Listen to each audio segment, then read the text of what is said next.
Hello everyone, welcome to Word Funk. I am Leon Thomas.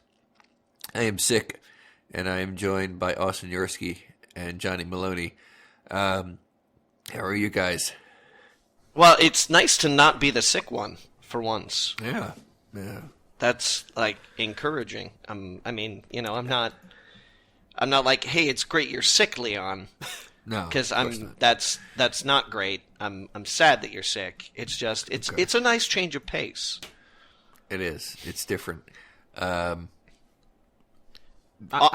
am sick, but just in a different way. I'm doing kick flips while I'm sitting in my chair. Yeah. I'm wearing a leather jacket.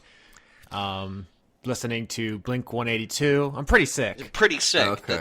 That's quite sick, Austin. on I the sickometer, that's pretty illin. It is. I have a license. Are you also down with the sickness? I made this exact joke on my other show this week.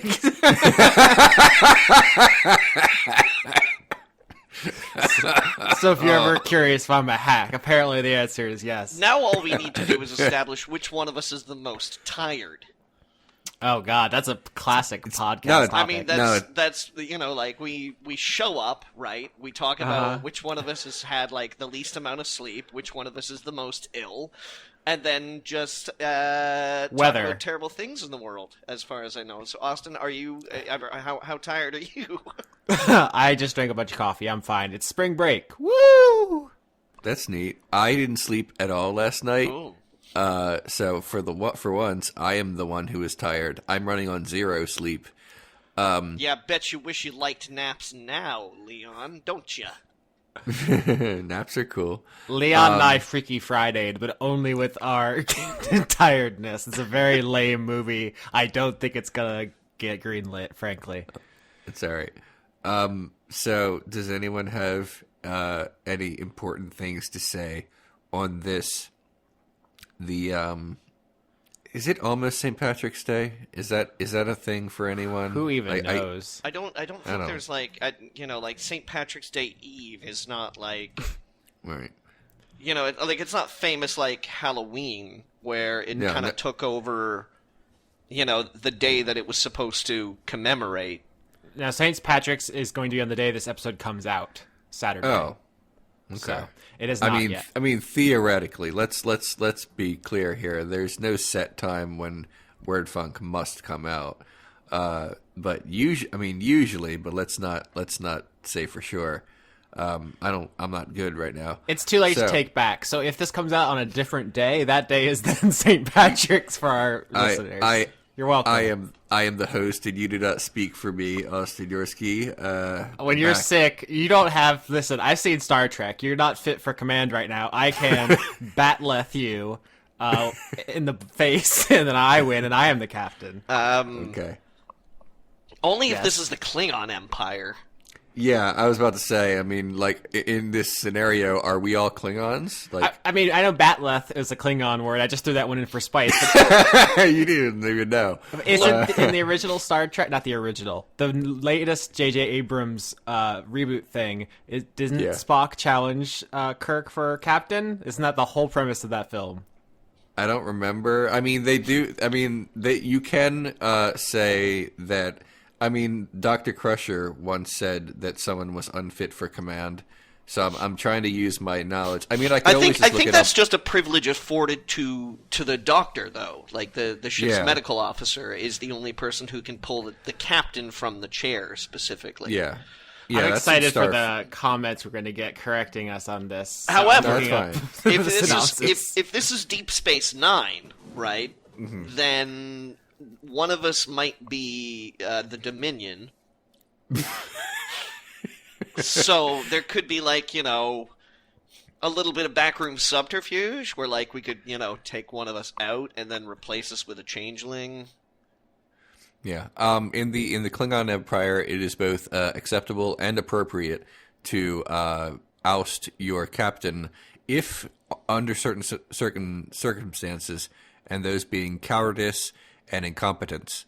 You can't just do it for funds. I'm reading from the Wikipedia page. Kirk provokes Spock into attacking him, forcing Spock to recognize himself as emotionally compromised and relinquishing command to Kirk. Boom. There it is. So yes, it's good. Movie. I seen it. Yeah, you sure did. Yeah, like Austin. I'm just saying, I baited Leon, and he attacked me, and then he has to relinquish command because I have defeated him. I mean, Okay. I'm sorry, I just feel like going to J.J. Abrams for like Trek lore is the lazy way out. Because there's plenty of material there that like defines the Trek universe in canon, and then there's like J.J. Abrams having like his own little alternate reality thing, alternate timeline, if you will. I will not. Do you guys want to be good at podcasting now? No. I just realized It's that... unanimous. No, fuck right off with that. I just realized that I have to record like an important show after this, and my voice sounds like this. I wonder if I can make it sound the sexy way I usually do. But I'll find that out later. I'm supposed to go to a concert after this. Cool. I'm going to watch Voltron. Who's concerting? I am supposed to go see Sun Lux play at the Fox Cabaret on Main Street. I love their Christmas album. Yeah. Their rendition of "Joy to the World" was really inspiring. Yeah. I have things, but they're not good. So Austin, why don't you bring us with your youth and your enthusiasm? I can't say words tonight, by the way. I'm never sick, but I am now. I don't know what happened. I don't want to blame you, Leon. You could just mute your mic and go do something else. We got this. It's fine. Take it easy. No, I refuse to do that because that would give you too much power. It certainly would. I would have used it immediately. Yes. It would all be magic in video games. Absolute power corrupts absolutely, especially when it's me on a microphone talking about whatever bullshit I want to. Yeah. That's what they say. But yeah, if you want to say things like you can do that. Thanks for the permission to speak, Leon. Yeah, I grant you this permission as Starfleet captain. Oh, sweet. So I don't know where the enthusiasm is in the audience, but I feel like every time there is a new Marvel show or movie, we are obligated to talk about it. The one that came out this week was Jessica Jones season 2. And yes. Have you guys seen it? I have watched most of it. I'm gonna assume Leon's a no. So. I said no, of course not. But I said it very quietly because I feel terrible. That's fair. So Leon famously hated the original Jessica Jones because of the cringy noir monologue. I don't think he got very far. I enjoyed it. It's pretty, cool. Yeah. It's fine. It's pretty critically well received. It's a pretty great villain. Explores a lot of things about trauma and abusive, manipulative relationships. It's pretty dope. First season, second season. It's kind of come out with very little fanfare. I've only ever seen like a couple of people talking about it, and mostly people are saying, meh, it's fine. Do you have any strong feelings, Johnny, before I talk about my more specific things? I feel like it is actually the most on point of a second season that the Marvel shows have had so far.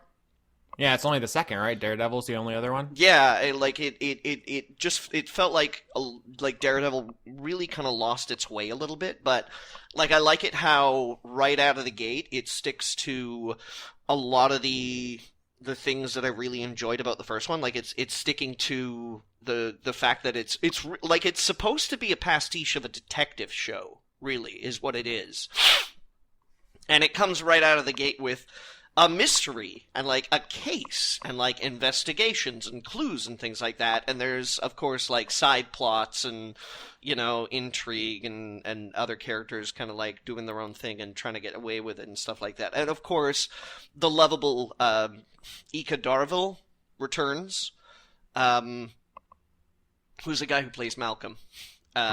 Which is always great to see. I think he's a very charming actor, has charisma and presence.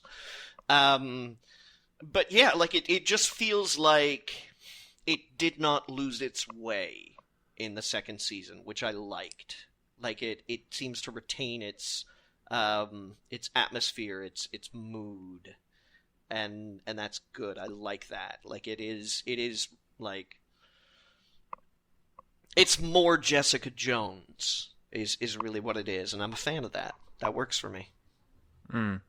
I think comparing it to Daredevil season 2 is useful because both Daredevil season 1 and Jessica Jones season 1 had very strong villains that propelled things forward. They're very charismatic, and they were like the heart of the show. And both moving into season 2, I feel were hurt badly by the step down in villains, but where Daredevil had just nothing to back it up in season 2, the vacuum was not filled at all by the ninjas. Jessica Jones 2 does have some ideas. Yeah, I'm not in love with them, and it's hard to talk about because the very premise is pretty spoilery. They take their sweet time getting to the thing, and by the time they get there, it's hard to talk about everything. I mean, the major, like, we can talk about, like, spoiler free. The major conceit of the show is like basically what happened to Jessica Jones. Like how did she become who she was? Like tracking down the mystery of what it is in her life that maybe made her, so to speak. Yeah, I think that's the less interesting thing for me. Like, I don't really care where her powers came from. For me, like, what's actually going on here, in the same way that season 1 was about basically rape culture and men being just the worst, season 2 is very much about women and how their emotions are treated, how the world reacts to women being like temperamental or, you know, moody, or it's like this whole thing. It's like women's emotions are legitimate, and being shitty about them is, you know, it's like it's a very interesting thing the way they tried to frame a very like important conversation in like superhero terms, which it didn't 100% work for me, but I got where they were going with it. And then all the backstory stuff stapled onto it wasn't crazy about, but let's say it's hard to talk about without getting I feel like it was just, you know, like the natural jumping off point for where they're trying to go. Like I say, I haven't finished it. I think I'm only on like episode 8 or something like that. But it's like as a jumping off point, I feel like they use that superhero pulp plot of like, where'd your powers come from, to have a deeper discussion well enough. Yeah, and they touch on things like motherhood and basically the way that the systems fail women who step outside of their roles or are too assertive, and all that stuff's fine. I just don't think it's a very strong season compared to the first one. It's all about comparisons, right? If you compare it to Daredevil 2 or Iron Fist or Defenders, I think it's actually fine. It's maybe even good. But coming after the first Jessica Jones, which is just like this amazingly tense dynamic showdown between two characters I was super invested in, and this one is like, most of the people are kind of dickholes, and like, I like Jessica fine enough and I'm interested, but nobody was there's nobody really to root for, and they spend a lot of time building up the next season's antagonist, or what I assume is going to be the next season's antagonist, and after 13 hours I was like, yeah, that probably could have been like 3. I don't know, that came out very negative. I don't think it's like a poorly made show or anything. It's like, for me it goes Daredevil 1, Jessica Jones, Luke Cage, Jessica Jones 2. It's like my next favorite after the first season of Luke Cage. Of the Netflix Marvel shows, I should say. There's also just a almost hilarious amount of time spent on some side characters in Jessica Jones 2 that it went from like annoying to kind of audacious. I was like, are they really still following this? Like, who gives a shit? Okay, I want to see where they're trying to take this. And I don't think it really pays off in any meaningful way, but the secondary cast is not great. Which it's just a long way of saying more Foggy, please. He's in one scene. One scene? More Foggy, please. What are you doing? We get lots of Malcolm though, so yeah, he's probably the strongest of that. Less so, literally everyone else with speaking lines. That was a pretty harsh review. Yeah, it sounds like you didn't like it very much, actually, on paper. I thought I liked it more before I opened my mouth. It's the opposite of a thing we say a lot as like critics is like it was a good idea, but the execution was poor. I feel like it's the opposite, where it was just a bad idea and they did their best, and like I'm actually surprised some of it succeeded. Like there's parts in there I'm like, yeah, you know what, they did something with it, but on paper I don't really like a lot of the decisions.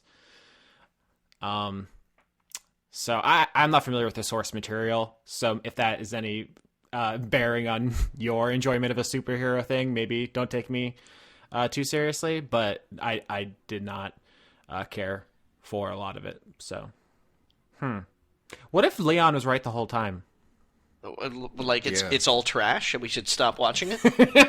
I was hyper aware of the noir monologue this time and being like, is this really bad? Is this cringy? Is it what I'm like, I don't want to be wrong. And maybe I was more critical this time because I was watching it and also trying to think about Leon's perspective instead of just going along for the ride.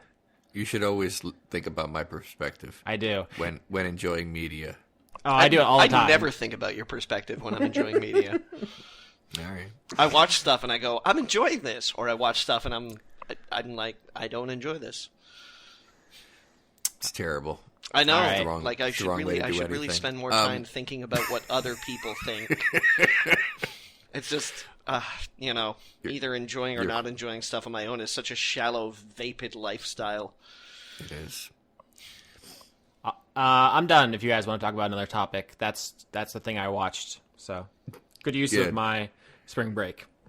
Cool. I went to a leftist anarchist bookstore the other day. Mm-hmm. I wish I had like a really funny story about going there because it sounds like this is the premise to like something wacky happening. It was just nice. Everyone was really nice there, and I liked it. And I got to, and I there were like big stacks of books that I'm interested in. So that was great. Now, when you say it was a leftist anarchist bookstore, what you mean is that most of the contents inside were dedicated to leftist anarchist thinking? Yes. Yes. Yes, and also the people in there, you could tell were, how do I put this? They were with it. Right. And yeah. I don't want to say the name of the bookstore because in doing so, I will give away my location, and we know you can't do that. But it's named after a famous anarchist.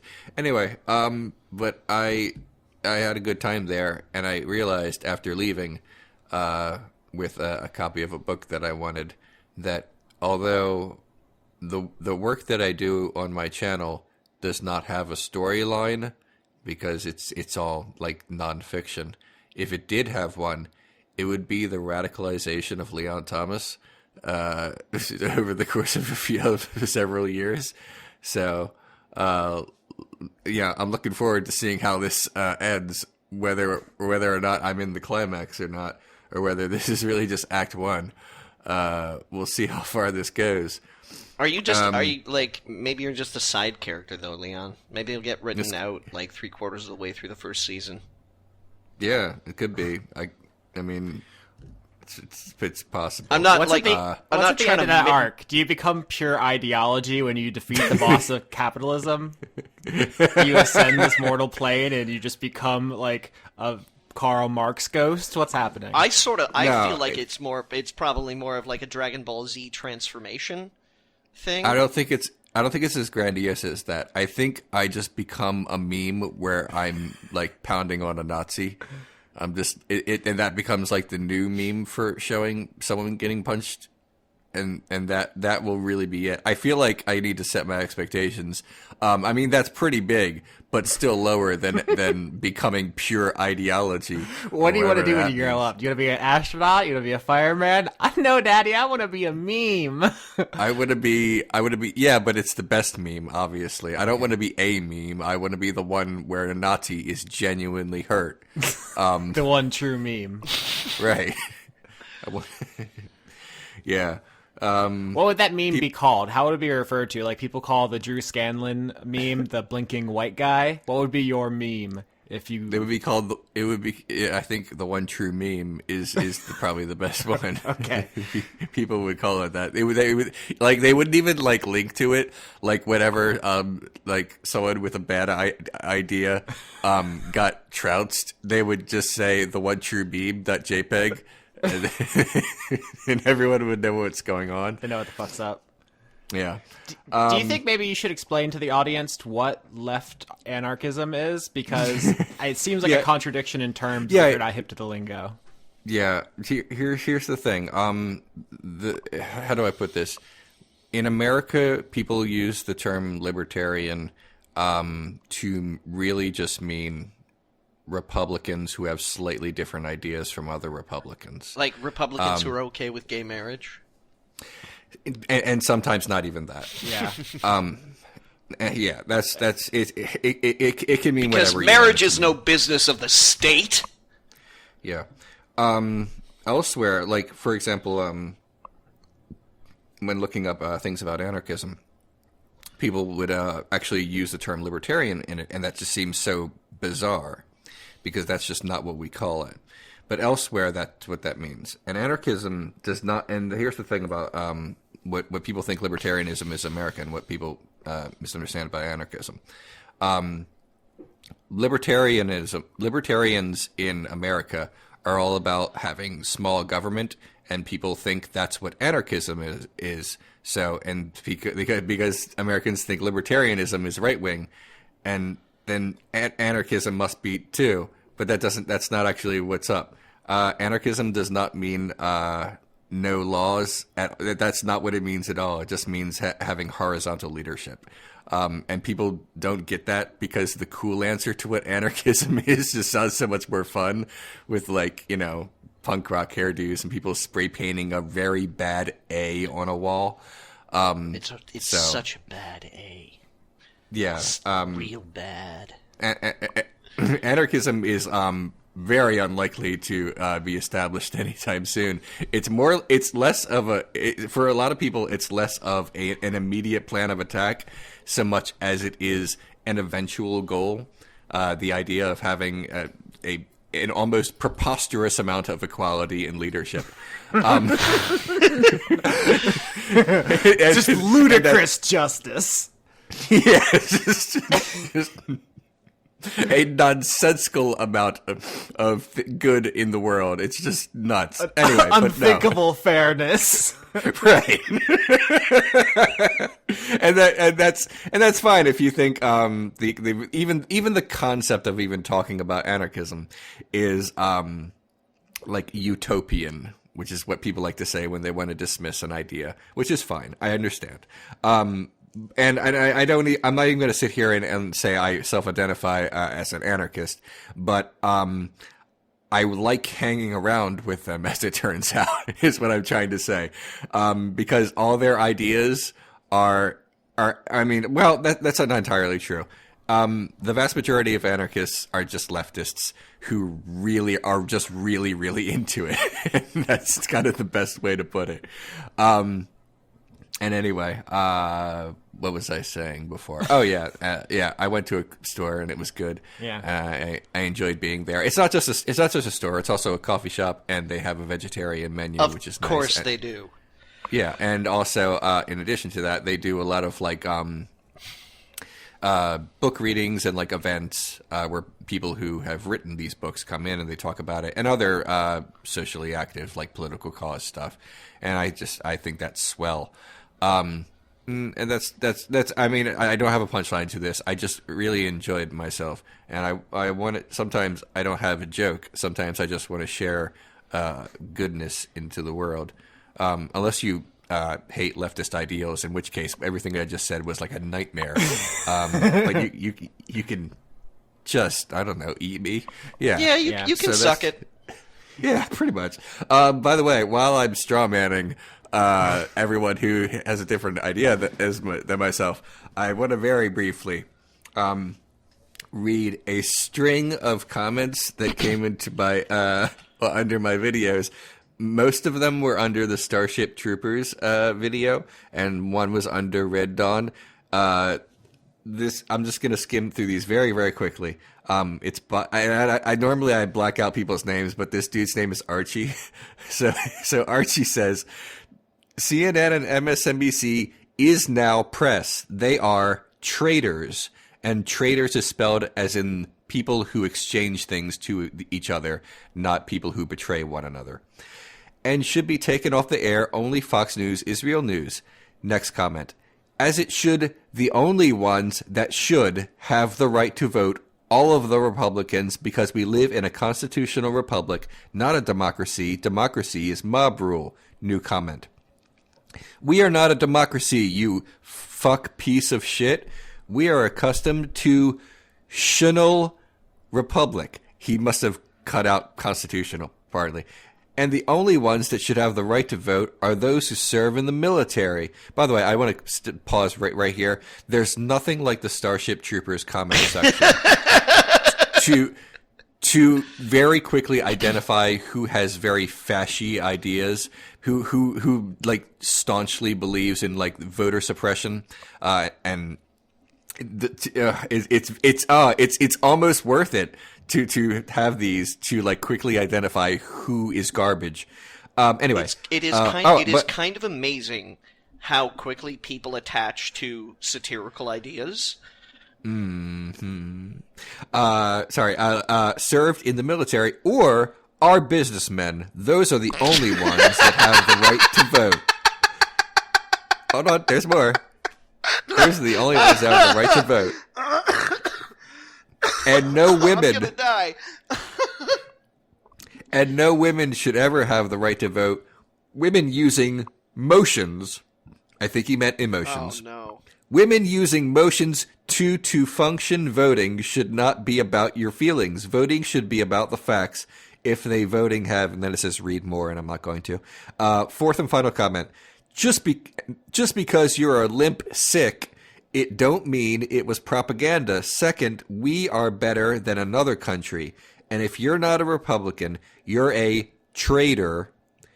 Red Dawn was a great high-class movie. All right.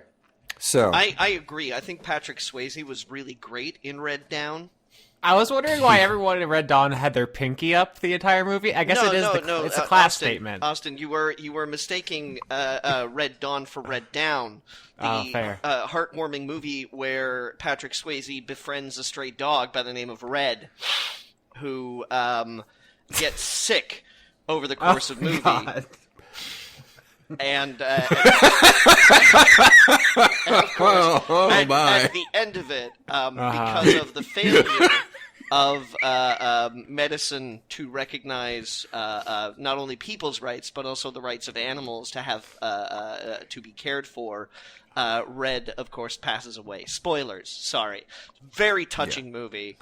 And like I said, Patrick Swayze is just absolutely heartwarming in it. Very strong, emotionally grounded movie. Very pro-Republic, weirdly enough. Oh my god! Yeah, so you're just gonna keep going, aren't you? That's great. I could do this all night, Leon. No, you're fine. I know. By the way, they tell you in when you take improv classes that once you get the punchline out, you should stop and just let them appreciate the joke and then move on to the next one. But Johnny went to the anti-comedy school where you draw it out as long as possible. I will do it. I will do it for a full hour and then just at the end go da da da da da da and walk off stage. Yeah. Here, I just want to say one more thing. By the way, when I was reading these things, you can only get the true appreciation for these when looking at them because there's no punctuation. You know, Leon, I would care about your opinion more, but I'm not sure I consider you a businessman. Oh my. Okay, so that's just something I wanted to share with the world. That's my funny part of this episode. I was reading a thing about the Russian trolls who helped, or maybe swayed the election in 2016. What do you mean? Maybe? Can you stop pussy? Everybody else knows.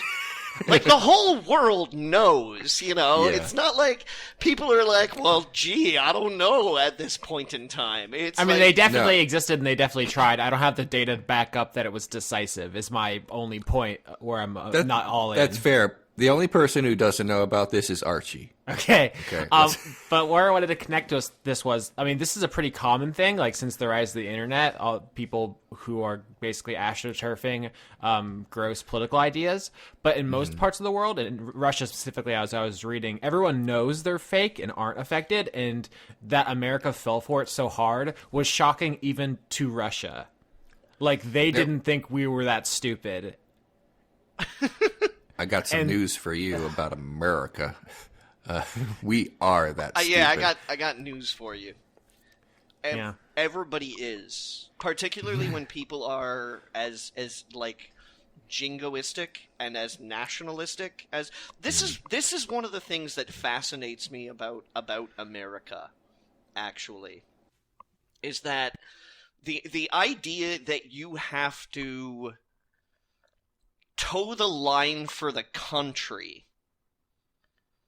no matter what is fascinating. Like, there are people in your country that are like, you always have to respect the president. You always have to be like, we're number one. You always have to be like, yeah, America. That's when like statistically speaking, on like. And these facts are available to anybody who can type words into Google.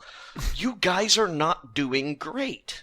I think nationalism comes from a place of deep insecurity. It's like, if you look at your life and you've never accomplished anything, you have no great love in your life, you're not the fastest, strongest person, you're just feeling inadequate in every possible way. The one thing you have to fall back on is like, well, my country is good, and therefore I am good. Like, I get that, right? But I sort of also feel at the same time, like, we have talked in the past about how we feel about creative works that we've done.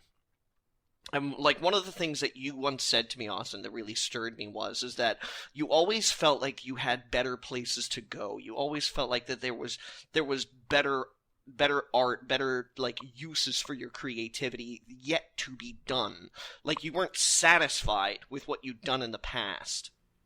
And I'm like, that kind of chilled me, because no, it did, because there are things that I've done. Like, I worry sometimes that I have already hit my prime, like I'm getting closer to 40. And this is not like, I'm not like trying to be ageist or anything like that, but I sort of feel like my opportunity to do the best things that I can do with my life is that window is closing. But like, I do always want to be better. I want to push myself creatively. I want to like try new things with my poetry. I want to experience new music. I want to do different things with my life. I don't ever want to shut that out. And I would be such a boring, awful person if I was like, well, that's it. Best it's going to get. I'm number one. Fuck you. Yeah, I mean, like I don't get how you can't be behind something and you can't support something, because I love America as a nation. Like, every single time I go there, I have an absolutely like amazing time. But at the same time, it's sort of like, I kind of want to shake America a little bit and be like, wake up. It's okay. You can do better. I mean, yeah, from my perspective with the whole artistic thing, it's like, after you do something, you're better now because you have the experience of having done that thing. So you just are, by necessity, more experienced now and better, and the next thing you do will be better, and then you'll learn from that. It's just like, it has to be that process. Just look how great our podcast has become. I mean, you joke. I do think we have gotten better at it. Maybe we could have put more effort in and increased the speed at which we have improved, but just by necessity. That's just how that stuff works. At the end of the day, I look around at all this political stuff, and so much of it just comes from a place of fear. Like, America is just so absolutely terrified of the rest of the world, whether it's Mexican immigrants or Muslim terrorists or whatever. It's just this weird Maple drugs. syrup. We're so fucking scared, and it's preposterous because we are the death bringer. We are the most terrifying, destructive force in the history of organic life. There's nothing more terrifying than America's capacity to destroy this planet on its littlest whim. And it's paradoxical the way we carry ourselves. And that's at the root of a lot of this, just inadequacy and fear. Even racism and sexism come from that. Like, we don't talk about racism in that kind of terms very often. It's always just like, these people are irrational and they wear hoods on their head because they're stupid. But like, a lot of it comes from just like, white dudes are scared because they think they can't sexually compete. That's I just like a weird unspoken thing that's just like a true root of a lot of racism. And sexism is just like, if we don't have women under heel, they might not want to fuck us. Like, it comes out of that. It's a sexual pathology in a lot of it, and it's all fear based. It's very animal brain. When are white men gonna get it together? I just like chill the fuck out, please. Judging from history, I'm not optimistic. Yeah. All right. I have two things to say about all this. First of all, Johnny, the reason you've always had good experiences coming to America is because we can't immediately identify you as a foreigner. Oh yes, I'm aware of that. Like, yeah. We've discussed in the past how attached I am to my privilege. So yeah, I know. Second thing, I just really want to put this into the chat. I hope I can do it right.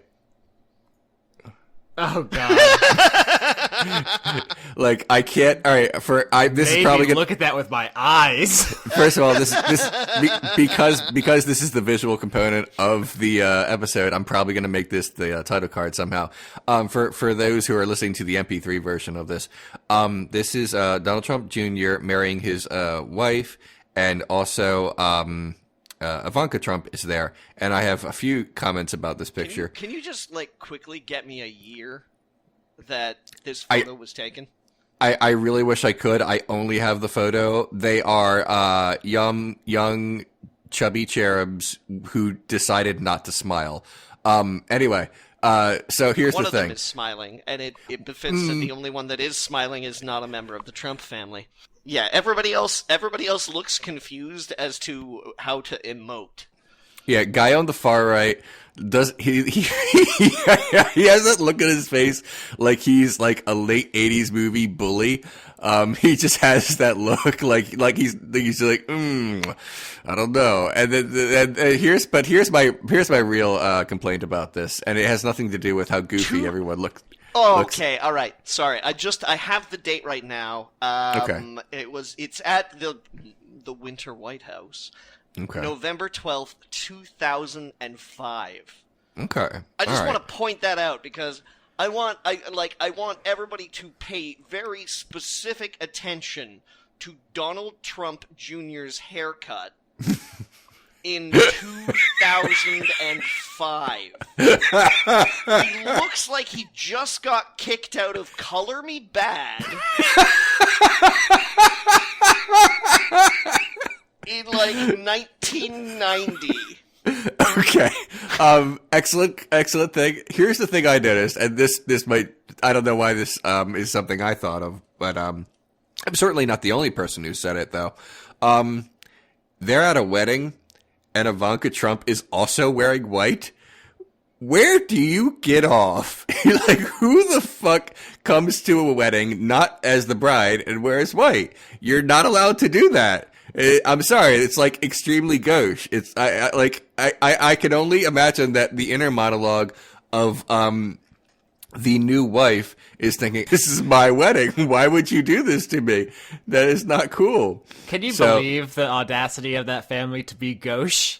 I think this is like her finally realizing just what she got herself into. Like, she's like, "Oh my God, like this is how they just are, isn't it?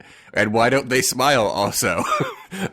So there's such bad vibes coming off this picture. It is a very powerful cursed image. I hate it. Yeah. Anyway, did this come up because I guess they're getting divorced? Is that what this is all about? There's some scuttlebutt that they might be getting separated. I just certainly don't know if that's true or not. I'm not gonna. I don't have any inside information on that, so maybe it's not my place to say. But it definitely is my place to say that this picture is hideous, and I felt like dunking on it just a little bit. And that's it. That's what I bring to this week.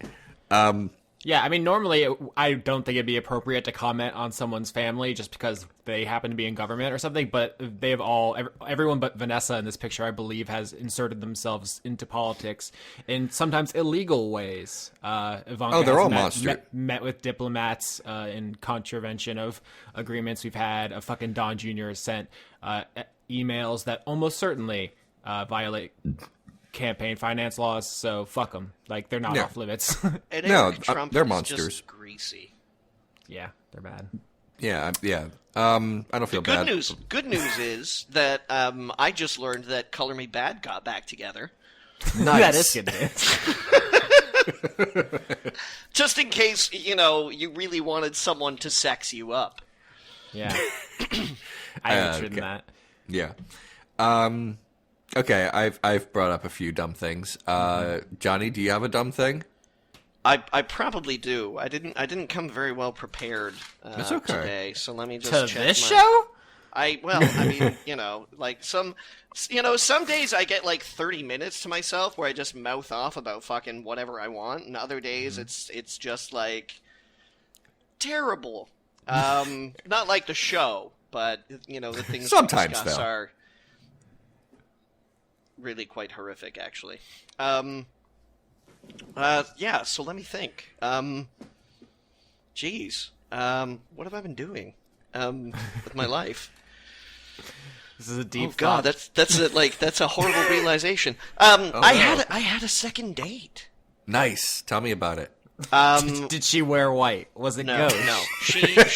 She came right from work. Okay. This is the person who is absolutely slumming. Still sticky from the taffy factory. Austin, okay, it's not gonna pull itself. All right. Don't we know it? It's definitely going to be the title. Also, maybe that skill set is like super important to me in a physically romantic way. Wow. So Johnny, without going into any like personal details, did it go well? It did. I mean, I sort of feel like the implication of having a second date is good news because it's my general experience these days that people don't have time for you if they don't enjoy your company. But yeah, like it was super, like just very fluid. Like everything flowed really well, the conversation and things like that. And I'm getting nervous now because it sort of feels like there's actually something on the table, like the possibility of a connection with someone and intimacy, and I'm terrified now. So, but I mean, terrified in a great way. All right. It's a good terror. Yeah. Yeah. So we'll see where that goes. Okay. But I'm trying really hard not to. What's the word I'm looking for?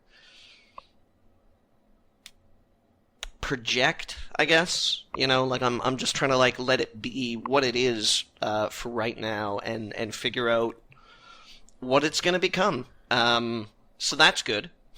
Okay. What else? What else have I been doing? Whiplash. I was really saddened to hear the passing of Stephen Hawking. Yeah.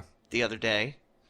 Yesterday, as of the recording of this episode, I think it was, I heard about it.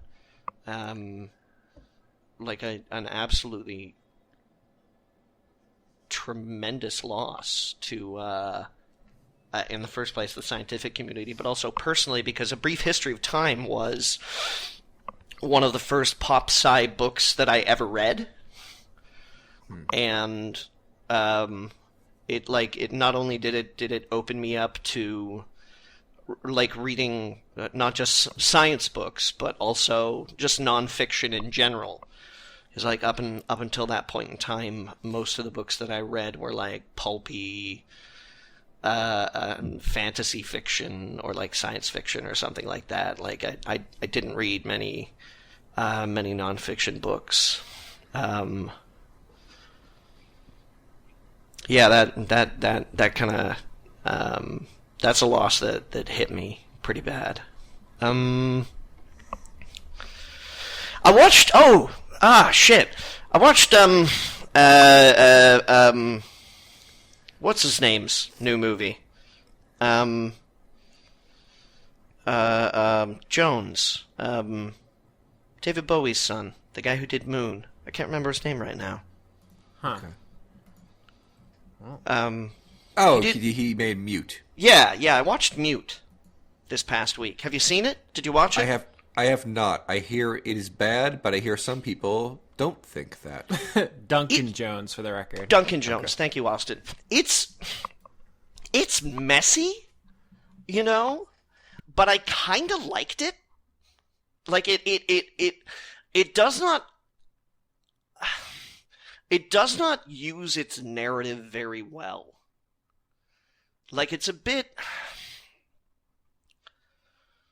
messy is really the best way for me to describe it. Like it like the way that it tries to present the story, because you kind of get the story like almost all at once, where it's like you're following a bunch of characters that have this very specific incident in common, but it doesn't reveal that until quite late in the movie.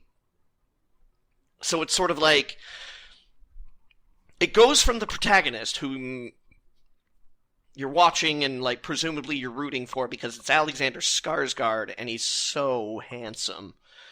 You can't just not root for him. You can't just not be like, get him, Skarsgård. But yeah, and then there's like all these other characters that just kind of like appear in the movie.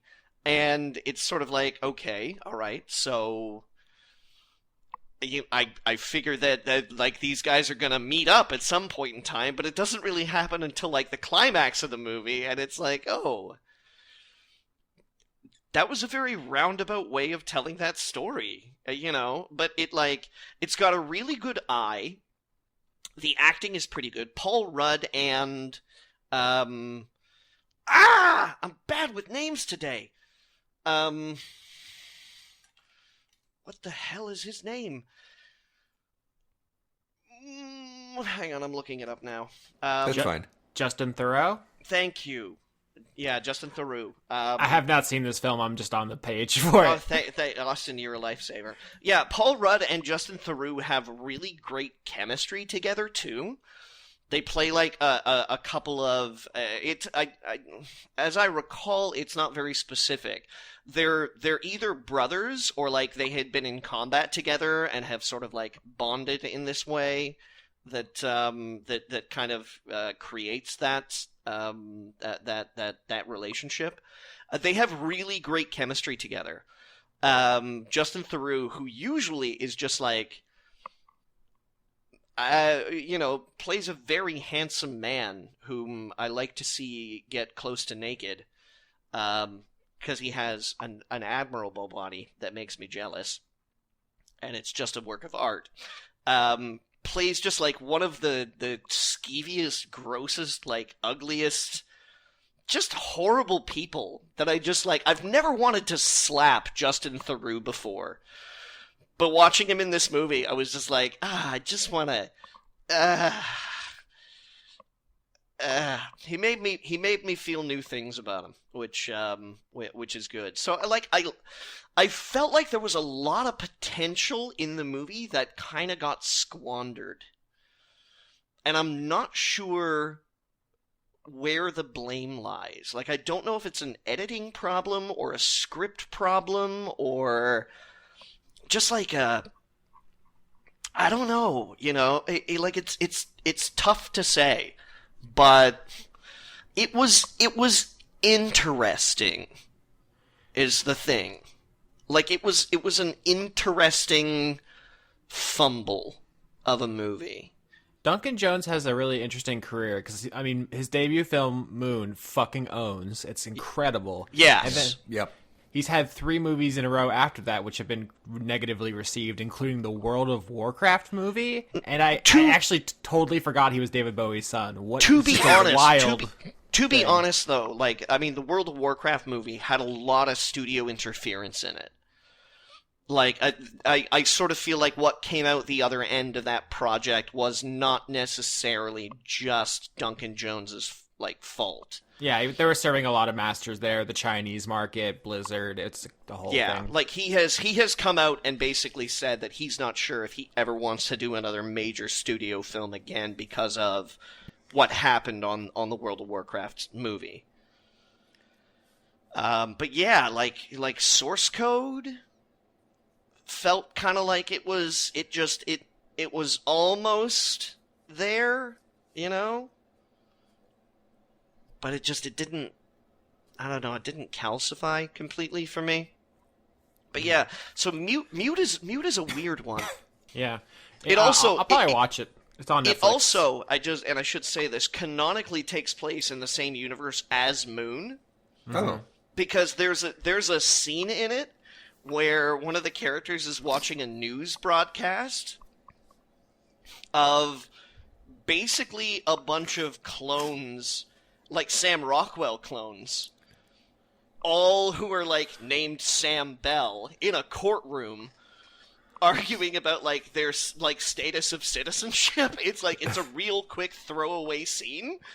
But, like, a guy stands up in front of a grand jury and he's like, Your Honor, as Sam Bell, and then some dude in the audience, like Sam Rockwell in the audience, stands up and goes, "Hey, I'm Sam Bell too!" And it's just like, it's a pretty good moment. But yeah, so that was a neat little joke. Okay. So yeah, I watched that. I mostly these days I'm watching or rewatching like old sitcoms that I really enjoy because I'm having trouble taking in anything with like a darkness in it. I started a British television show called Line of Duty, which is a show about like internal affairs in the British police system, which I was like, oh, this is fantastic because I actually really feel like I need a show where we actually talk about the cops that police the cops in a positive way. Because every other cop show, internal affairs shows up, and everybody's like, oh, it's IA, they're gonna stitch you up, and everybody looks down on them and spits on them and like, But then, like, yeah, this show is actually like, yeah, so there are crooked cops in the world, and these are the people who look after it. I was like, we need to make these people heroes. The trope of the villainous internal affairs is funny, because if there's anything cops are known for, it's holding other cops responsible for their actions. Right? But it's very good as well. It's very English police drama. And I like that. What was the other thing? I also watched another Netflix show called 7 Seconds, which is about a kid who gets run over in New Jersey, and the cops like try to cover it up, and it's about like the people investigating it, and there's some racial tension in the show because the kid's black, so. Okay. Some of the cops are like, oh, gangbanger kid just got hit by a car. Leave it alone. And the internal affairs woman is like, I'm not going to leave it alone. Watch this. and then she gets drunk sometimes. Hold my beer. I'm about to do some justice. It was pretty that. good. It was pretty good. It had Leon. It had the mother from Children of Men. Oh, plays the prosecutor. okay. And then there's this guy. He's been in like fucking every TV show. Okay. I can think of. He was in fucking whatchamacallit, like the Brothers Grimm, or whatever. I always forget his name.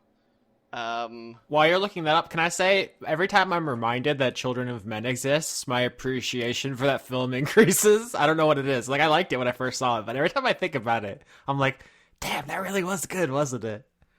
Michael Mosley is his name, and he was in Ozark. He was in Fear the Walking Dead. He was in Elementary. He was in Sirens. He was in Castle. He was in Longmire. He was in fucking like 30 Rock. He's been in like I'm quite confident he's been in every TV show. Scrubs, Justified, Kings, whatever that was. Generation Kill. He was in. Yeah, but Michael Mosley plays like the jaded, rough detective who it turns out has a heart of gold. It was great. I really liked 7 Seconds actually, Netflix original. So if you're into like police procedurals and stuff like that, I'll give that one the thumbs up. Okay. But before we get into questions, I just have 2 very quick things to say. Mm-hmm. One is that one of my Twitter followers just introduced me to the anarcho-socialist memes Twitter. Oh God! And I'm living for it. They're all like funny but socially conscious. My favorite that face when you try to reconcile state action and the need for liberal self-determination, and then it's just like a funny face. Like what? Yeah, what's the meme? My favorite one so far is someone saying socialism has a lot better chance of working in the U.S. than anywhere else, since we're the one country that can't be invaded by the U.S. I like that one a lot. Yeah, I feel like that actually kind of goes back to the earlier discussion about us being very scared, but also very terrifying. Yeah. What are we so scared of? We are big. We can do anything we want. We have enough money to do anything. We can make everybody have food and healthcare. It's great. Do it. Yeah. My second favorite is a sign on what looks like a restaurant, but instead of like telling what the specials were today, it says, "What if nobody was president and we all promised real hard to just be cool?" Anyway, that's so. Oh, the other. Oh crap! What was the? The last thing I wanted to say was, do Mormons knock on doors in Utah? Oh God, I thought that was the end of that sentence. Just do Mormons. Or is it like mission accomplished there? I assume they must have some community outreach because not everyone in the state is Mormon. So yeah, but it's like, are they really working hard to get like the last guy? Do they have like a meeting where you're like, we got to get Steve? I can't tell if you want a real answer to that. No, I hope so. Steve is very valuable. I just like I want that spirit to remain. It's one of my favorite things about The Expanse is the Mormons building a giant spaceship. Okay. I really got to get back to that show. In fact, before we get to the questions, I want to talk about the other thing I watched, because I'm really watching things for the first time in a while because it's spring break. I saw the 2017 Power Rangers film. Ooh. Oh, cool. So I do want to talk about that, probably not at length. It was bad in almost every conceivable way, and I loved it. Yeah. The acting was extremely broad and fucking ham-handed. The writing, everyone was an exaggerated stereotype. The CGI looked like shit. There was very little choreography in the fighting in a series mostly known for having martial artists instead of actors. The story was gobbledygook. They barely adapt. There's almost no connection with the source material. Everything's 100% different. The villain is cringy as hell. I literally couldn't look at the screen when she was talking because her accent was troubling. And I had a really good time. Yeah, no, it's great. I love it. I love the characters, to be honest. Like I was all about them. I don't care that they only have one personality trait. Really because do. I'm sorry, but like it's a movie with a bunch of characters. That's what I'm sorry, but like if you really think about it, that's what a lot of movie characters are. They only have unless you're the star, you only get so much screen time. You have one thing that people know that you're into, and that's fine. I didn't even. Here's the thing, like.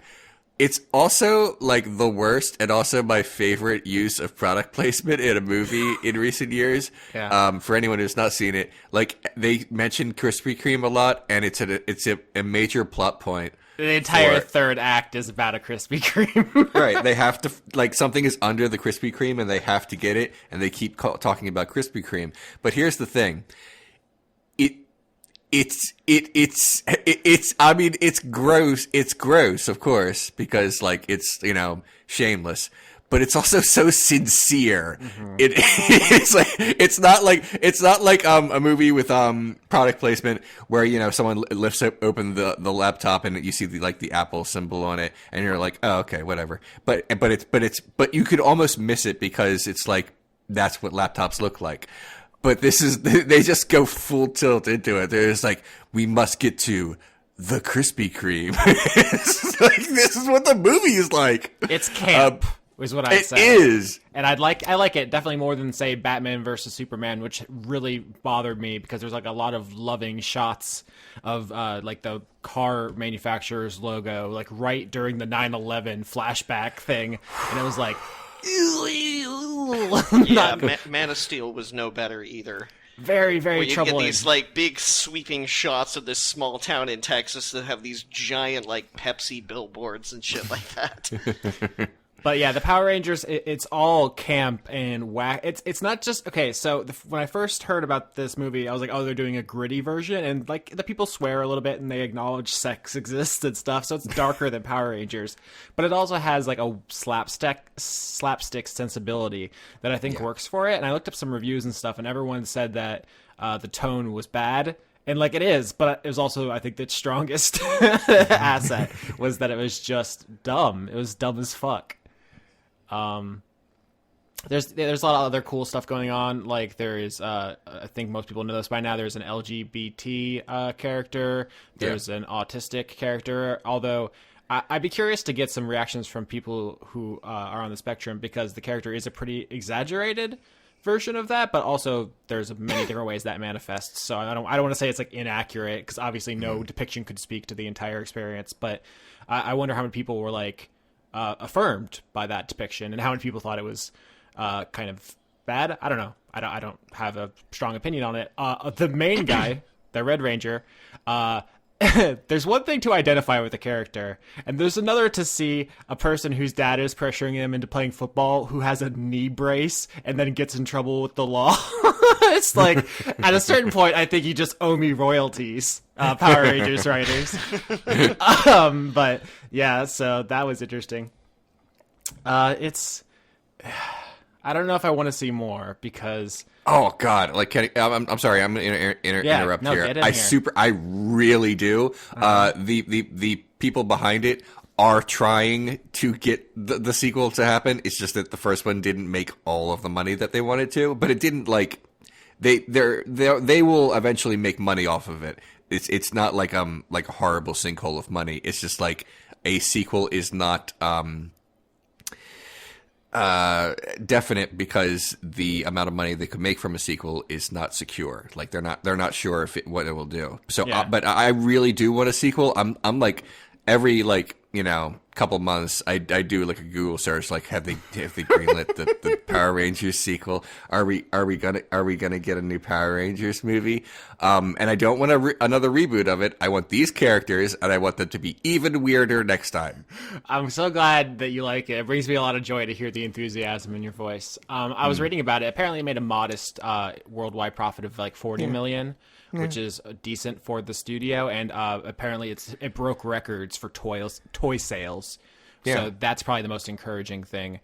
They're also apparently they're confused about the demographics. They said that one of the reasons it didn't make more is because it was PG-13, And so I think maybe they would ease up on some of the dark stuff, which I don't know if that's the right choice. I don't want it to be gritty like that viral video where they were just like killing each other and stuff.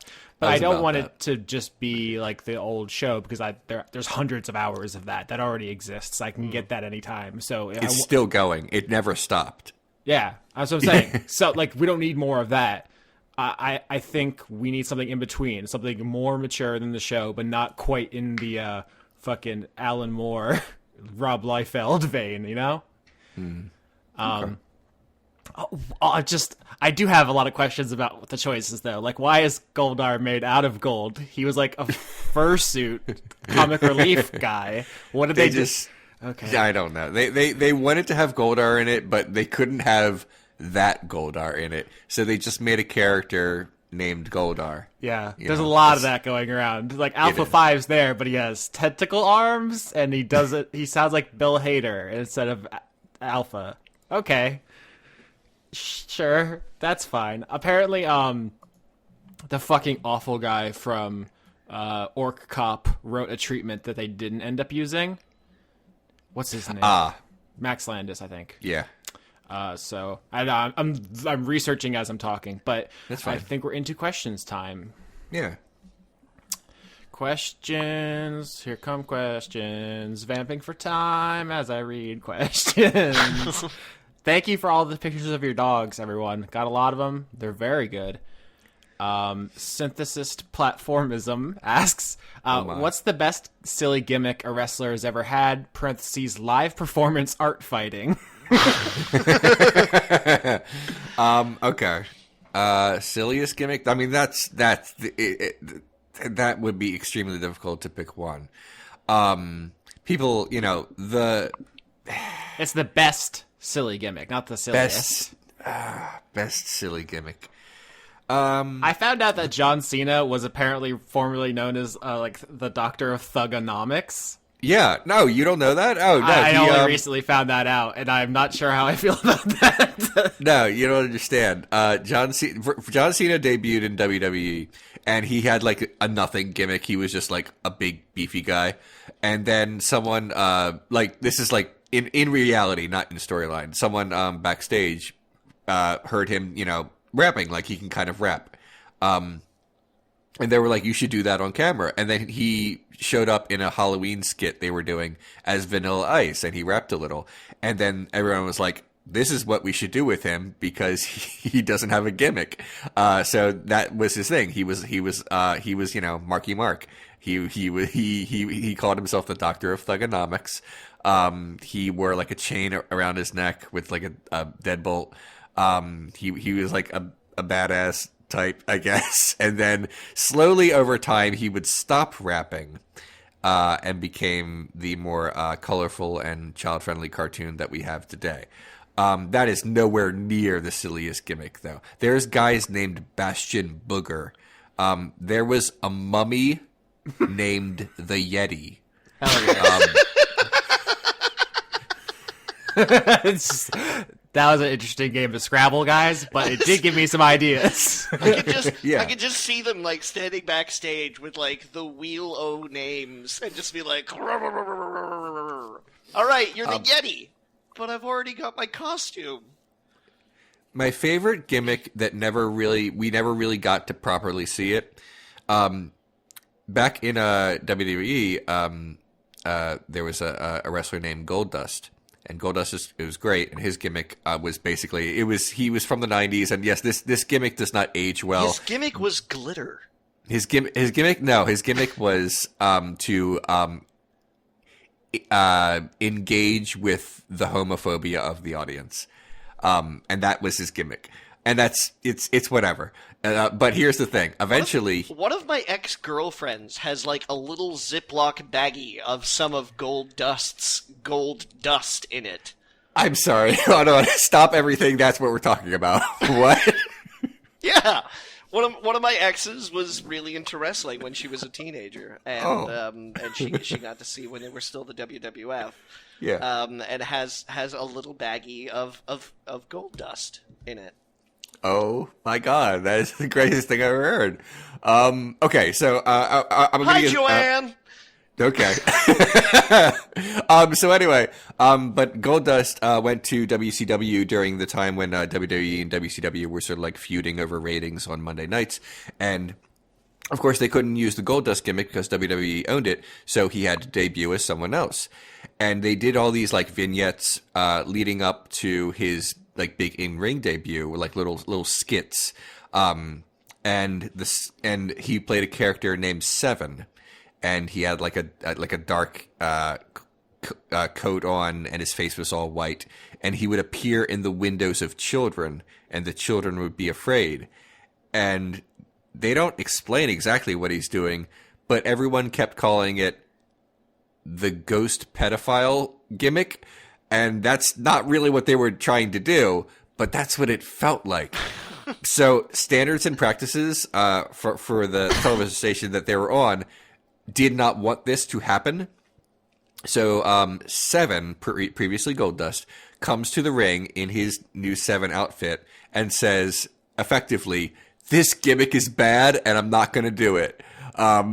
He just goes, he basically buries creative's direction on the gimmick. It's what he was told to say, but it's like, it's preposterous. Like he debuts to tell you he doesn't want to do this gimmick. The closest they've ever done anything like that before was back in WWE. They put a wrestler named Chaz in a new gimmick, and his new gimmick was named Beaver Cleavage. And his gimmick... Same. Yeah, I can see how that passed the test market. Yeah, WWE got away with more. They sort of like pushed things further than WCW would. But anyway, his gimmick, he was like he wore a beanie, and he was like a 1950s child, and he was escorted to the ring by a woman who was allegedly his mother, but Beaver Cleavage would also be sexually attracted to his mother. But here's the thing: the comparison to this and the Seven gimmick was that someone eventually thought that this was dumb and that they just shouldn't do it. So they did a thing where Beaver Cleavage like fake broke character and says, "I'm not doing this anymore," and he takes off his beanie and he walks off camera. And then from then on, his gimmick was just a guy named Chaz, and that wasn't popular either. So those are like a few. This could be hours of talking about this, but I'm going to stop. I'm going to stop now. Did I mention Mantar? Anyway. Was he a man and a centaur? Because centaur's already part man. No. It was the opposite. He should have just been Minotaur. No, it's like a Minotaur. Like, whereas like he had like a bull head, but he wasn't Minotaur. He was Mantar. Am I thinking of the right guy? I might. There's been a lot. If I'm wrong, tell me in the comments, and I apologize. Anyway, next question. Sorry. All right. I just love that. Palpable excitement. Jade, our doctorate of questions, asks, very interested to hear your thoughts on the upcoming Magic the Gathering sets, parentheses, and that leaked list. So there was a big news story in Magic. It was on like Kotaku and stuff. It was like actually like mainstream nerd news. Wizards of the Coast's, I believe Chinese branch, accidentally posted 150 cards for a set that is not released yet. It comes out late April. It's like their big 25th anniversary. It's a huge deal. There was just an enormous oopsie that they blew like 2 months worth of rollout. It's pretty embarrassing. So I want to talk about that, and also the set that comes out later this month, Masters 25. Real quick. So Masters is a reprint series. It's supposed to be at least one card from every set for the 25 years of the game, which is pretty exciting. The thing with that rollout has been they revealed a couple of cards early that got people very excited. Jace the Mind Sculptor. What's the guy's name? The Recruiter from that Portal set, who's like $200 for a single card. People were very hyped. But then as spoilers went on, people got less and less hyped as the cards were revealed to be less than exciting, culminating in the reveal of a card called Tree of Redemption, which is like $2. Not played in any meaningful capacity, and the representative of Innistrad, one of the most beloved sets they've ever done. And it's the thing that signifies it is an unplayed, unloved card that nobody likes. Not only was the fan base furious, but I've some game stores have been, for like promotional purposes, been offering no tree guarantees. If you buy a pack from the store and you open up a tree, they will replace your pack, no questions asked, because everyone hates this stupid tree so much. That's a very weird thing that's happening. But that said, it's just a huge lottery. Either you get Jace or Imperial Recruiter, which are, I think, like 140 and like 120 now, respectively. Demand has fluctuated since the announcement. Or you get shit. So a very boom or bust set. And then in April, Dominaria is coming out. Dominaria is the plane where the first like 10 years of the game took place. All the major storylines. We're going back. The big spoilers, we got cards for Teferi, who is a planeswalker again. I'm hyped. He was been mono blue throughout all of the game's story, but now he is blue and white, which are the colors I play. So I'm really excited to see Teferi, and gotta fit right in my deck. I don't know if you guys don't know Magic's story, I assume. I think, and correct me if I'm wrong, is there a more high profile black character in fantasy fiction than Teferi? Can you guys think of one? Like Lord of the Rings, Game of Thrones, do they have any high profile black characters literally at all? I don't think in Lord of the Rings, but I don't watch Game of Thrones, so I can't really speak to that one. Oh, no, I just thought of Harry Potter and realized that now. Oh. Well, I mean, some people say that Hermione is, but like not in the movies, I guess. Yeah. The only character in kind of like fantasy I'm thinking of that is pretty high profile is Heimdall, that Idris Elba plays in the Thor movies. I mean, Heimdall is from Norse mythology. That does feel like cheating a bit, but I'm connecting some dots here. But that was the first thing that jumped to mind where I was like, high profile black characters in fantasy. Yeah, it's not great. It speaks very poorly of the genre, but Teferi has been around since very early in the game. We actually watched him grow up during Urza Saga, and he has this big badass moment where he teleports an entire continent. It's a very cool thing, and he's back. He's badass as hell. Love him. Karn is back. That card is pre-ordering for $30. It's not even out. No one knows if it's going to be any good at all. People are just so hyped to see Karn again. They have all kinds of new commanders. The gimmick of Dominaria is there's a legendary card in every pack, which is going to be extremely interesting to draft. There's a new Mox. The Moxen is the plural. Moxen are artifacts which cost 0 and give you mana, which is incredibly tough on the game's balance.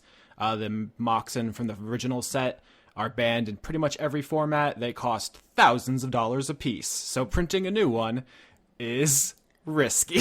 So that's going to be extremely exciting.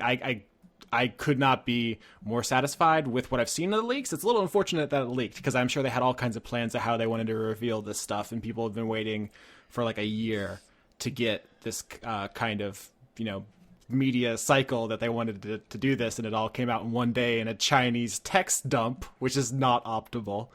But I'm really excited about what I've seen so far. So, in interest of not literally killing Leon with boredom, I will move on. But my impressions of Masters 25 are, there's a couple of things I'm interested in. I would like a Vendilion Click, but I'm not going to buy a $10 pack that might have nothing in it. So if you have money, definitely play the Jace Lottery. I will not. And Dominaria looks fucking dope. There's a functional reprint of Baneslayer Angel. Yes, please. Need it very badly. Let's look. Oh, more dog pictures. These questions, I don't know how much longer we're able to answer questions on this show because it's going to be nothing but dog pictures. We got some, oh gosh, more. Leon, you want to do another wrestling question? Only if it, well, okay, but I'll try to make this one quick because I don't want to dominate questions. Okay. We can maybe join in this one too. Cyretha asks, Leon, thoughts on, oh no, hold on. Okay, hold on. There's more. There's so many good wrestling questions. I have to be very selective. Okay. I'm going to do this one. I'll get to another Cyretha one in a sec. It's your boy Rick asks, what is Leon's all-time favorite entrance? Parentheses, wrestling. And entrances are very operatic. Oh, that's tough. I will say that when I first saw Finn Balor's Demon King entrance, I was like in love. So maybe that. For like, it's hard to explain. But Finn Balor body paints his face and the upper part of his torso so that it looks like his face is a big monster that stretches from his nipples to the top of his head, I guess is what I'm trying to say. He looks like Venom, except like a cosplay face paint of it, and it's very good. And a bunch of other things. He wears like a weird thing on his head, and he stalks and crawls his way to the ring where red smoke comes out, and then he takes off his weird hairdo thing, and the lights go up, and he looks real scary, and it's almost blackface, so it's also awkward. So there's that aspect of it that's a little uncomfortable. Luckily, it's also red, so he like skirts that area where this is not problematic, or might be. So that, I guess, or really anytime the Undertaker comes to the ring is very good. Yeah, I'll go with that. Johnny, do you know anything about wrestler entrances? Because the only one I actually know off the top of my head, although I've seen wrestling before, and none of them really made an impression, but because of the YouTube series Monster Factory, I was recently introduced to Shinsuke Nakamura's entrance, in which he folds backwards upon himself in a really anime way, which I enjoyed greatly. He's great. That ruled, but that's the only one off the top of my head. I can't. You know, you say wrestler entrances, and I just like immediately I just think to myself, the last like WWE game that I played and the entrance that I made for my character, which employed music from themselves, the Dose One musical project, and I was like, yeah, that's all I can think of. All right. So I don't know anything about this, so that we can maybe go through this one quickly. But the Cyretha question was, Leon, what are your thoughts on the WWE honoring Moolah after all the bad stuff? No. What happened? This sounded controversial. I didn't know if you wanted this one. Yeah. WWE does this thing where they sort of whitewash the past of really monstrous people. For example, They have a thing called they praise the Ultimate Warrior, for example. And hold on, just 1 second. Well, Leon, he was ultimate. He was also like deeply homophobic. Yeah. And shitty in general. He also mocked the cancer of Bobby the Brain Heenan. So there's that. That's just how ultimate he was. He was. I'm sorry. He was ultimate. I can't even fake come to the guy's defense. He's a scumbag. No, yeah, he was very bad. I think he's passed now, hasn't he? Oh yeah. And I will speak ill of the dead. He was a homophobic shitbag. Yeah, absolutely. So anyway, let me double check something real quick because a friend of mine actually talked about Moolah recently. She abused women. She exploited them, and she kind of, I don't know all the details off the top of my head. A lot of it was there was a sexual component. She was a bad person, and here's the thing.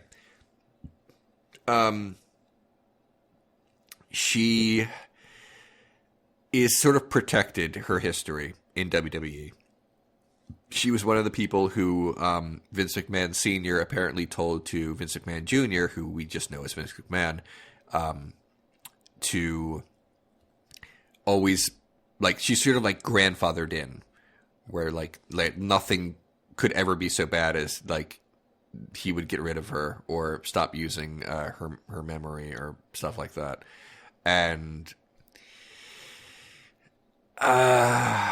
it's she none of this stuff is ever obviously mentioned on WWE television, obviously, but yeah, she's kind of a scumbag, and what happened.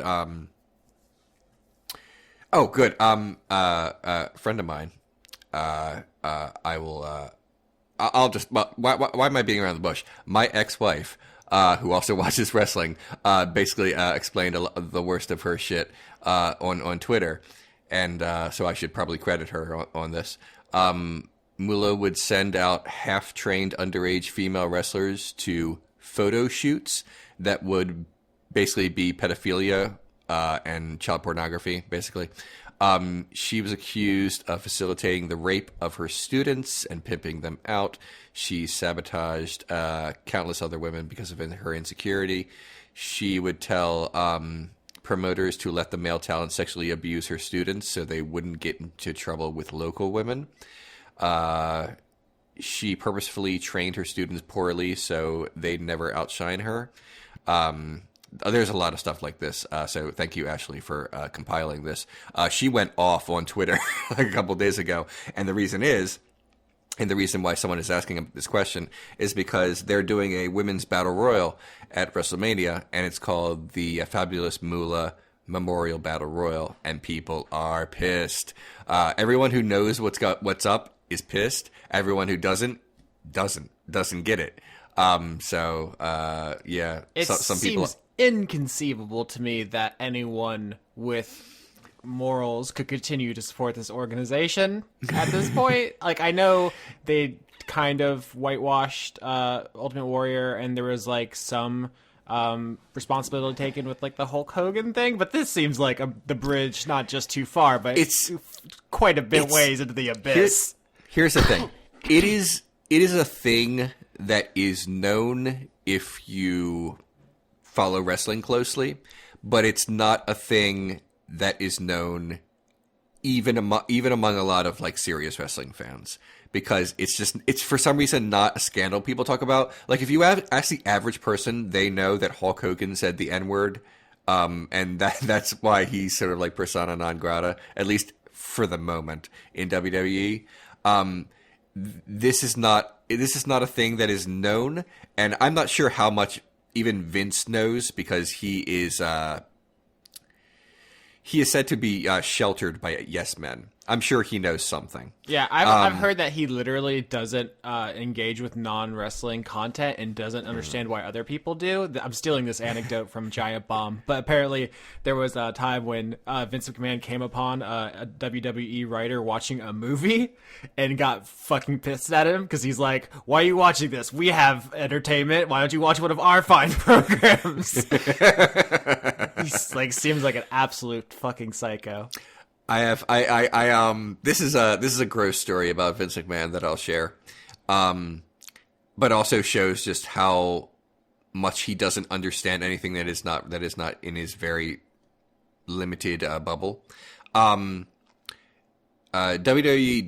a while back, WWE did not have any or have too many Asian female wrestlers, and then someone recommended Gail Kim, who was one of the first Asian female wrestlers, at least to make it mainstream in WWE. And someone recommended Gail Kim, and she's very good. And Vince's reaction to this was, do men even find Asian women attractive? That is what he apparently said, according to many sources on this. And it's a bizarre thing to say on a couple different levels. On the racist level, obviously. On the complete cluelessness of, frankly, fetishization of Asian women, also a very strange thing to say. So in order to convince McMahon to hire Gail Kim, who is a very talented wrestler, by the way, the person tried to convince him by showing him the abundance of Asian porn that is available. And that convinced him to hire Gail Kim. How do you make $1 million if your brain doesn't work at all? Austin.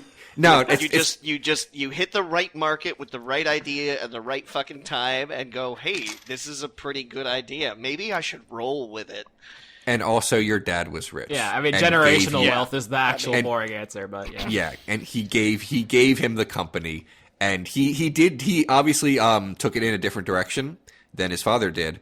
So that was on him, but never mind. I don't I mean, need the to get scary into thing is that in a way he does like either represent or speak to or speak for some sizable portion of this terrifying country. If everyone else is giving him money for the things he thinks they want to see, and apparently they want to see it, enough people do. Well, your president is burning through staff at an unprecedented rate. So the fact that we didn't even broach Rex Tillerson's firing is amazing to me. Maybe we're all one of so these days numb. we will get Vince McMahon, ambassador to the UN. Ambassador my butt. Yeah. Vince isn't a great person, and that's all there is to it. The hope among wrestling fans, and I don't mean that Vince will die.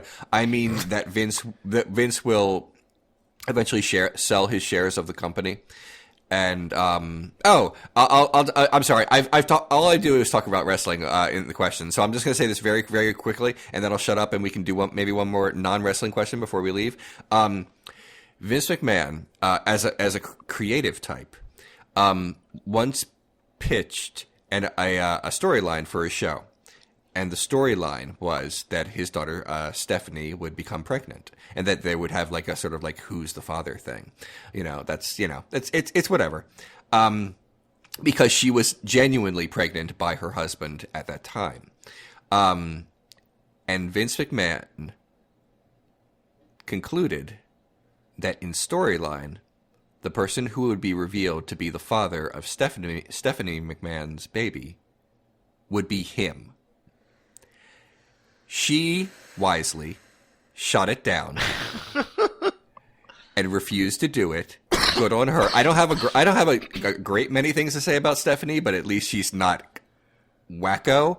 But then Vince said, "Okay, what about your brother?" What the pathology? What is happening? That's the exact same thing with the fucking president and his daughter. I'm not trying to be flippant. That's why they're friends. Fucking Austin, problem. It's weird. It's weird. Like American views of royalty, like pure breeding.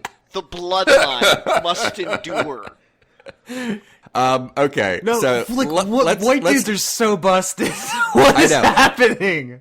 Look, I could go on about how weird wrestling is. We should do a non-wrestling question before we go, because I feel like I may have dominated questions and also wrestling.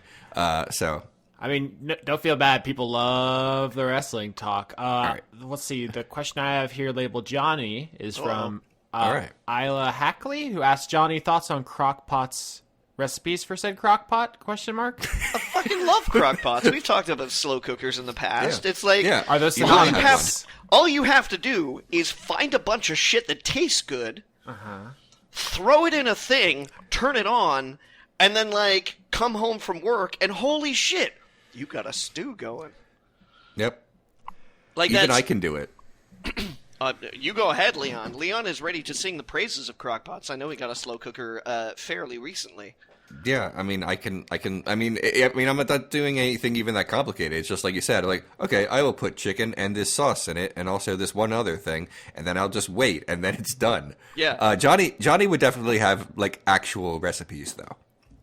Yeah, like I do stews, or like I've done a short rib style, like, or short rib like beef bourguignon style with like red wine and fucking like all kinds of shit. Like crockpots are just about the easiest way to get into cooking, because you don't have to worry about timing. That is the thing that I wish I was better at in the kitchen, is timing, because like when you're trying to manage a main dish and then sides as well, be it starches, salads, roasted veggies or something like that.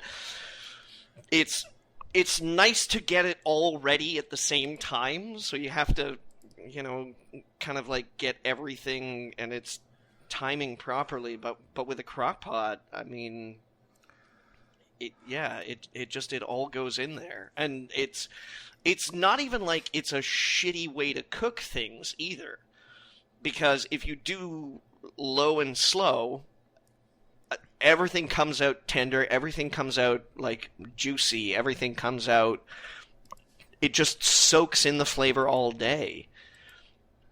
I am such a huge proponent of easy ways to cook things, because buying groceries is a magnitude cheaper than eating out.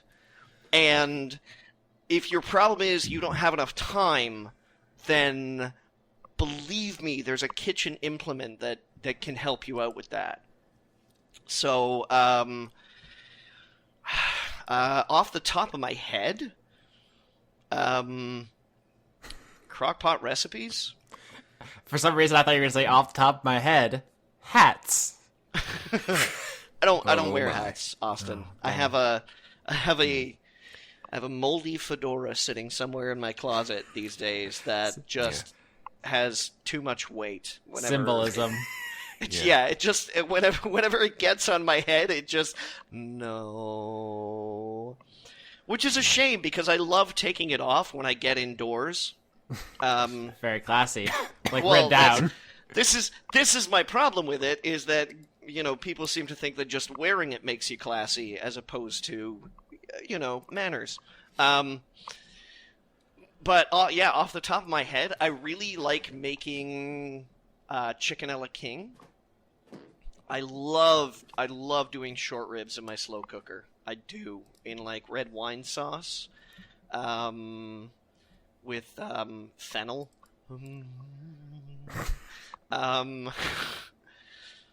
Oh God, what else? The thing about slow cookers is that you don't even really need to closely follow recipes. You can just kind of like put stuff in it. Like, do you have frozen vegetables? Do you have stock? Do you have like meats or spices? I mean, meats obviously if you're into omnivorism. Congratulations, you've got a meal. Like you can literally just put stuff in a crock pot and let her rip. It's foolproof, practically. You fool. Look, like recipe-wise, I gotta say, Google is your friend. It is very friendly. On the way out the door, though, I saw another question that I actually have an answer to real quick. You guys can feel free to jump in, but Decibel asks, worst experience you've ever had with a job interview? I've never had a traditional job interview, but something I was just made aware of, a fact that kind of relates back to the closest thing I've ever had to a job interview, which is when I began working at some docks. Long story, there were boats involved. It's not really interesting. When I first met the person who was in charge there... I'm just going to imagine the second season of The Wire, Austin. Okay. The first interaction I had with this guy was he told me to get him a beer from the cooler. And I thought he was joking. I thought it was like a hazing thing, like, oh, you're the new guy, get me a beer. Like, he was just fucking with me, so I was like... And if you were like, yes, he'd be like, you can't drink on the job, you're fired. Yeah, so I tried to, like, jokingly shrug it off, but then he got mad that I didn't do it immediately. And then it was very much of, like, oh, actually, this is like a fucking, like, drill sergeant bit. Like... You drop and give me 20, maggot. Like, I'm in charge. And why I was reminded of this was because I just learned earlier this week that person has been arrested for domestic violence. What a shock. Surprise. So, sometimes people just tell you who they are. Yeah. Okay, like, without any humility, I will just say that I'm super great at interviews. I am, sorry. So, and I know I am, because the worst interview I ever had, like the one that was the most uncomfortable for me, I wound up getting the job. But, so, yeah, I'm sorry, like, I am good at them. Mm-hmm. So anyway, it was the interview that got me the teaching position at the Christian school. Yeah. Where I pretended I was one. And that was uncomfortable for me because of all the dishonesty. So yeah, there was that. I had to, I think I've told this story on the show before. I basically just said whatever I thought George W. Bush would say, and I'm not even joking. I'm positive I quoted him during the interview when the principal started talking about how much the school values abstinence-only education. Yeah, that was a time. I could tell. God, there are so many stories about that. That I wonder if the 200th episode should be Leon Origins and should just be like a lot of. If anyone has any like weird, what was that school like questions, you can bring those in maybe on episode 200, which is coming up. I would enjoy that. I mean, we talked about it before. I remember a lot of it got cut because you were like, "I don't know if I should say this." Yeah, some aspects of. I mean, look. I think the topic came up before because someone asked it wasn't even a question. I think it was just a conversation that we had where we were like, "Well, what's the worst thing you've ever done?" And in my mind, the worst thing I've ever done was. I mean, I've never like killed anyone, so it's the worst thing I've ever done is like the worst thing I've ever done is like I deeply misrepresented myself because I was desperate to get a job, and it's not a cool thing to do because the way I rationalized it was the reason I should get this job is because I can do the English teaching job well. I'm not going to be teaching religion. It's irrelevant. But it was still a requirement, and I did lie, and I feel bad about it. And it's not a lie that I can it's not a thing that I feel I did wrong that I can ever rectify. I can't like go back to that school and say I'll give you 2 more years where I work for free for you to as penance, because that's just not going to happen. I don't have the time, and I don't want to. Yeah, I'm sorry. Johnny, your worst interview. Yeah, let me lay this one down on you because this one got weird. When I got the job at the board game store, all right, the store had been opened up by one of the oldest friends I had in my life. Like, I met this guy pretty much when I moved to British Columbia in 1993. We did a production of Oliver the Musical together, and like hit it off. He's a few years older than me. Not only that, but like he was my sister's common-law husband. Like, my sister and he moved to Saskatchewan together and like lived together and were romantically involved and all of that. So he opened up this board game store, and he really wanted me to come work for him because he knew that I knew my shit. His wife, without getting too deep in the weeds, was a piece of work. A bit jealous, had some baggage of her own. Like, we can say that, all right? And she was uncomfortable with the idea of his ex's brother coming to work for him. So when I interviewed for the position of working at the board game tabletop store, I did it with his wife. She wasn't employed at the store. She didn't work at the store. She had, did not do anything there. But she was so out of sorts about the idea that I, with my relationship to his ex-common-law wife, who was, like, in a relationship and spoken for and doing just fine on her own, that she wanted to sit in on the interview. And not just, like, sit in on the interview, but, like, conduct it. Which was basically me walking around this game store, talking about the games that I had played, what designers I liked, and being like, oh yeah, no, fuck, I love this game, you know, like Rainier Knizia is one of my favorite designers, blah blah blah blah blah blah blah blah blah. Like my employer, my actual boss, said fuck all during the whole interview, like not a word. I interviewed with his wife. That is a wild amount of jealousy and insecurity, but also my barometer has been absolutely shattered by all the daughter fucking shit that we talked about like 20 minutes ago. Like I said, you know, people have their own baggage, and I try not to judge, but like what gets to me is when people don't make a concerted effort to get over their own shit, and they just hold on to it like fucking body pillows or teddy bears or some shit like that. I'd be like, nope, this is the way it's gonna be. I don't have to change. The world has to change. But yeah, the daughter fucking shit is pretty creepy. Yeah, I think we can all agree on that. I think we're done with this show.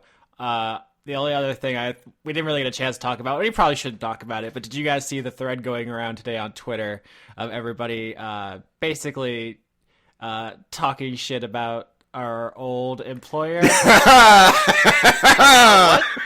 What? There was just a lot of dragging Channel Awesome earlier on social media, and it's become clear to me that we probably should have sued them. Like, in hindsight, the magnitude of the... Really? They're getting Oh, yeah. the thumb screws pressed on them? I don't know. They're I- not. They probably deserve it, but everyone was just talking shit. Yeah, it was great. It was started, I guess, by a friend of mine and popular YouTuber Alison Pregler, who is perhaps better known as Obscurus Lupa. She does really, really good shows on the YouTube that I like, and she Good taste in bad movies. Oh yes.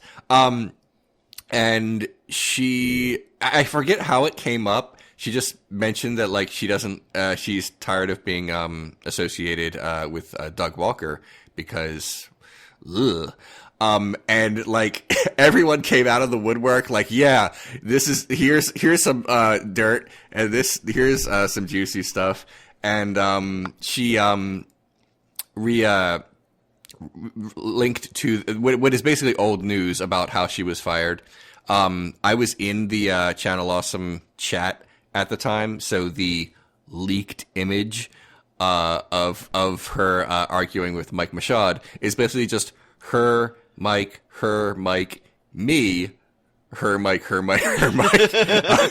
So yeah, this is it. Basically, it was just me saying, "So are we allowed to do this now, or what?" It was basically the long story short of why she was fired is because she had the audacity to actually call Mike Machad out on. Is it Machad or Machad? It doesn't matter. He's bad. Machad. I mean, yeah, everyone has a story of some kind of malfeasance there. I'm surprised by the basically breadth of the sexual harassment, which I was unaware behind the scenes, which came to light today. But I know about a lot of the let's call them breached contracts, oral contracts that I absolutely am confident could have constituted a lawsuit.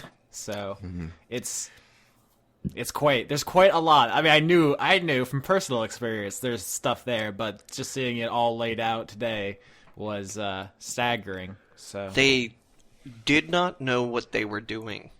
No, that's really all there is to it. I mean, like, you know, they probably still don't actually, but yeah, I've gone on record saying that the reason I left Channel Awesome is almost exclusively for business reasons, because I had so few personal interactions with Doug and Rob and Mike, and that made leaving easy, I guess you could say.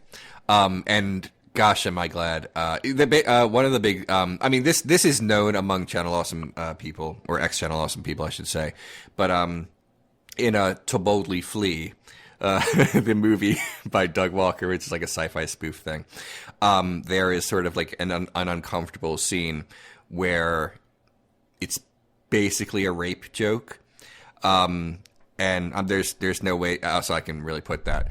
And here's the thing: as uncomfortable as that scene was, that's the toned down version. Because, and I've heard this before, but now it's very public. The original version was raunchier, I guess you could say. And I as I'm reading this, I'm like, I'm really glad that I wasn't in this movie, as a matter of fact, because when they did the casting for the movie, I freely admit back then I was like, no, I wish they invited me. Oh well, that sucks.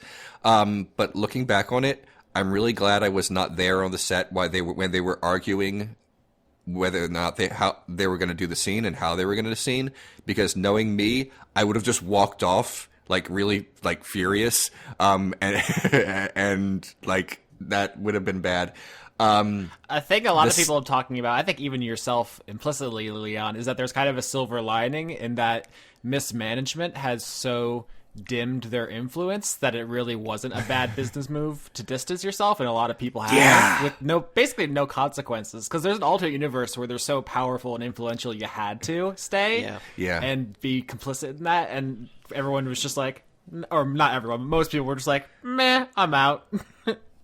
Yeah, I think a lot of people who eventually left only stayed as long as they did out of fear of what their profile would be, what their YouTube channel would be without Channel Awesome. And the reality is virtually everyone who left is doing just fine or way better. Like, I'm sorry, but as cool as the nostalgia chick was, Lindsay Ellis is way, like, her video essays and YouTube presence and online presence in general is way bigger than it ever was with Channel Awesome, and obviously on a much smaller basis. So is mine. I was a nobody there. I left, and everyone paid attention to me. It was nice. Like, my subscribers went through the roof because everyone was like, "Oh, I guess I should actually subscribe to his channel so I can continue watching his show." And then when they subscribed, they were like, "Oh, this is actually good." And my patrons went through the roof, because here's the thing: people will support you when they think of your product as its own entity, not when they think of your product as a vestigial arm in something they don't entirely like. We have gone way over time this week. So if there's anything you guys want to say real quick about Channel Awesome or anything else, go right ahead. I'll shut up now. No, I'm good. Thank you for showing up and being sick. We could probably cut that long part where we just talked about how good we all felt and how bad you felt and how it sucked to be you. That makes us look bad, I think. Nah. Johnny, any last words? I got music to go see. Okay. I don't want to keep you any longer. So let's stop now.